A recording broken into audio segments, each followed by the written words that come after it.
இன்றைக்கி செவ்வாய்க்கிழமை நம்ம வீட்டில் என்ன செஞ்சோன்னு சொல்லி பார்க்கலாம். இன்றைக்கி செவ்வாய்க்கிழமை தேய்பிறை சஷ்டி.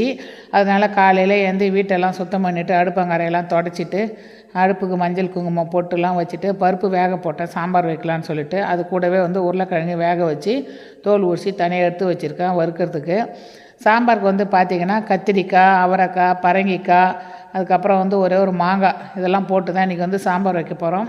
சூப்பராக இருக்கும். இந்தமாரி எல்லா காயும் சேர்த்து சாம்பார் வைக்கும்போது கதம்ப சாம்பார் சொல்லுவாங்க, நல்லாயிருக்கும். பரங்கிக்காயெல்லாம் போட்டு வச்சா இந்த கொம்பு அவரை, நாட்டவரை இதுவுமே நல்லா டேஸ்ட்டாக இருக்கும் சாம்பாரில் போட்டால். அதனால் எல்லாத்தையும் போட்டு சாம்பார் வச்சேன். ஒரே ஒரு மாங்காய் இருந்தது, காயின்னு சொல்லிட்டு வெட்டி பார்த்தா அது பழமாக இருந்தது. லைட்டாக இனிப்பும் புளிப்பும் கலந்துருந்தது. சரி அதையும் சாம்பாரில் போட்டுருன்னு சொல்லி போட்டுட்டேன். இன்னொரு பக்கம் உருளைக்கிழங்கு கடுகு உளுந்து கருவேப்பிலை தாளிச்சிட்டு அப்படியே உருளைக்கிழங்கை போட்டு அது மேலே மிளகாத்தூள் உப்பும் போட்டு வறுத்தா நல்லாயிருக்கும். வேறு எதுவும் சேர்க்கலை. சூப்பராக இருக்கும். இதுவே நல்லா மொறு மொறுன்னு. நீங்களும் உங்கள் வீட்டில் ட்ரை பண்ணி பாருங்கள். டைம் ஆகிடுச்சு. உருளைக்கிழங்கு எப்பயுமே நான் வட்ட வட்டமாக அரிஞ்சு தான் வறுப்பேன். ஆஃபீஸ்க்கு போகணும், டைம் ஆகிடுச்சுன்றதுனால உருளைக்கிழங்கு வேக போட்டு தோலை உரிச்சிட்டு பொடியாக கட் பண்ணி அப்படியே உப்பு மிளகாத்தூள் போட்டு வறுத்துட்டேன். சாப்பாடு ரெடி ஆகிடுச்சு. இன்றைக்கி நம்ம வீட்டில் சாப்பாடு சூடாக சாதம், உருளைக்கிழங்கு வறுவல், அதுக்கப்புறம் கதம்ப சாம்பார், கத்திரிக்காய், அவரைக்காய், பரங்கிக்காய், மாங்காய் போட்ட சாம்பார். அப்பளம் பொரியல் பண்ணலான்னு நினச்சேன். அப்பளம் பொரிக்க டைம் இல்லை, லேட் ஆகிடுச்சு. ஆஃபீஸ்லேருந்து ஃபோன் பண்ணாங்க சீக்கிரமாக வர சொல்லி.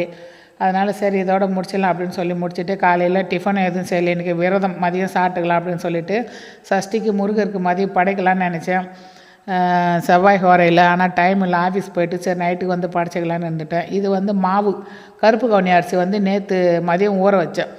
ஒரு நைட்டு ஃபுல்லாக அப்படியே ஃப்ரிட்ஜிலே இருந்தது ஊறி கூலிங்காக. அப்படியே காலையில் மிக்சியில் கரைச்சி வச்சுட்டேன். பகலில் வெளியில் இருந்துன்னா நைட்டுக்கு தோசை ஊற்றிக்கலாம் அப்படின்னு சொல்லிவிட்டு மாவு அங்கே வச்சுட்டேன். இப்போ நான் ஆஃபீஸ் கிளம்பி போயிட்டு ஈவினிங் தான் படைக்கலான்னு இருக்கிறேன். எப்பயுமே செவ்வாய்க்கிழமை முருகருக்கு வெத்தலை வச்சு வழிபடுவேன். இன்றைக்கி நைட்டு லேட் ஆகிடுச்சு.